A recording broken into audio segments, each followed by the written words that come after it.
3, 2, 1. It is my spot. Go. Say bye. Bye.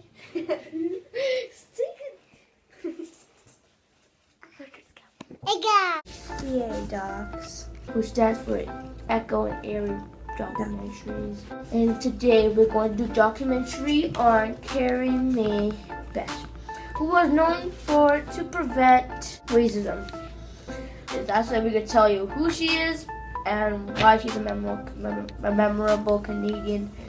The day Carrie Best was born was on March 4th, 1903 in New Glasgow, Nova Scotia.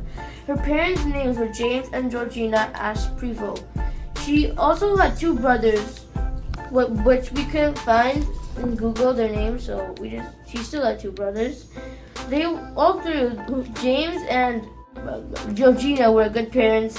They always told Carrie to be proud of her black heritage.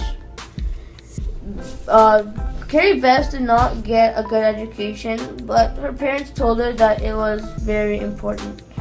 Miss Best got married to a man named Albert Best and had a son named Calvert Best.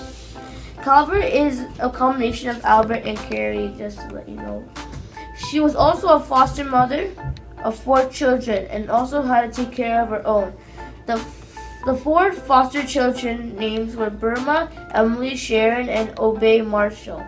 In case if you didn't know what a foster mother is, it's like a woman who takes care of another mother's children.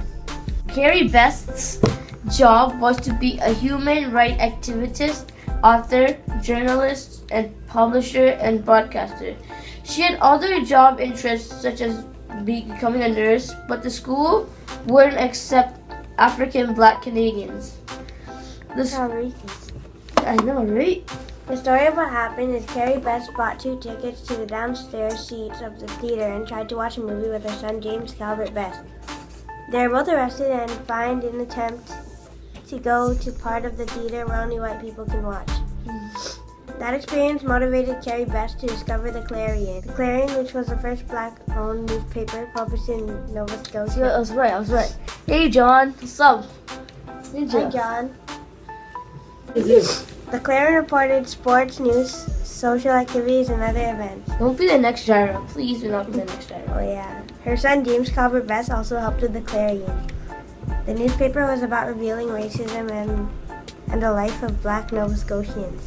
That's like cool. She also broadcasted a TV program called The Quiet Corner, which she used to fight for black rights and make positive change to the society of Nova Scotia and Canada. Stop that! With the support of other black people such as Viola Desmond, who was also in a similar situation as Carrie and Calvert Best. What do you want? Or the ball one.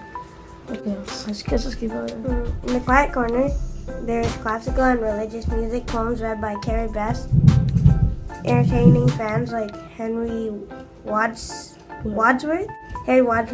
Longfellow, and Lawrence Dunbar.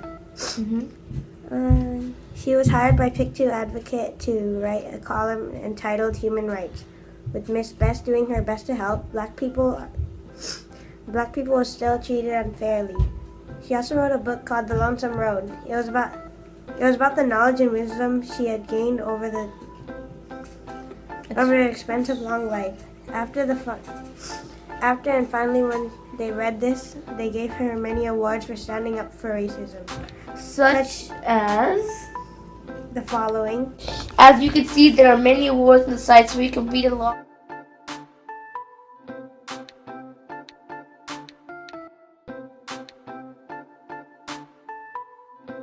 Yeah.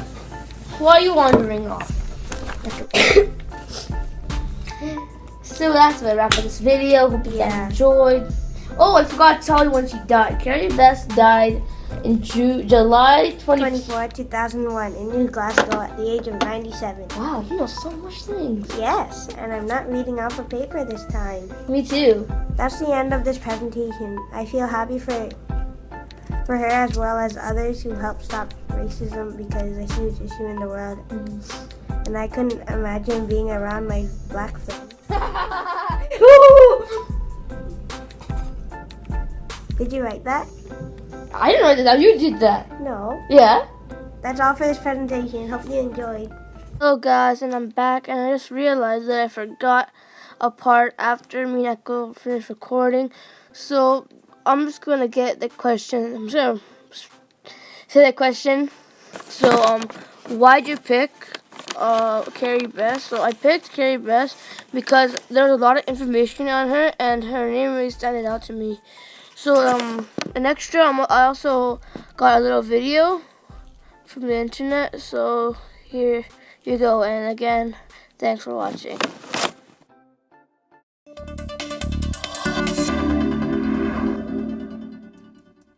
This week, it was announced that Viola Desmond will be the face of the new Canadian $10 banknote.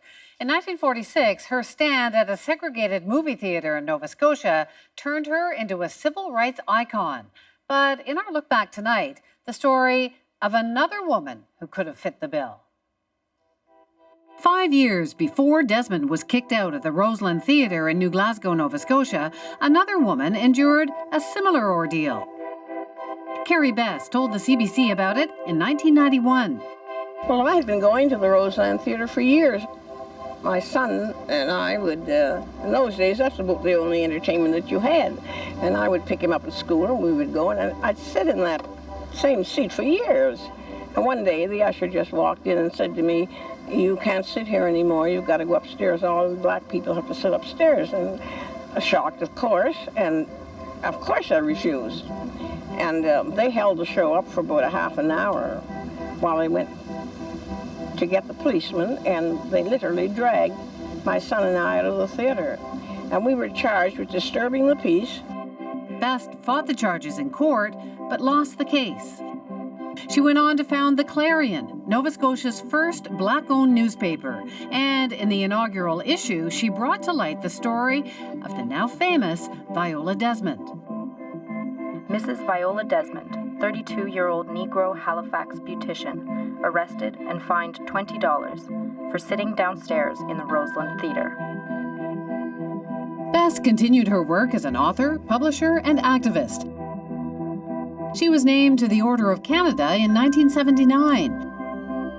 She also had a stamp made in her honor. Best died in 2001. She won't be on the $10 bill, but thanks in part to Best's lesser-known activism, Viola Desmond will.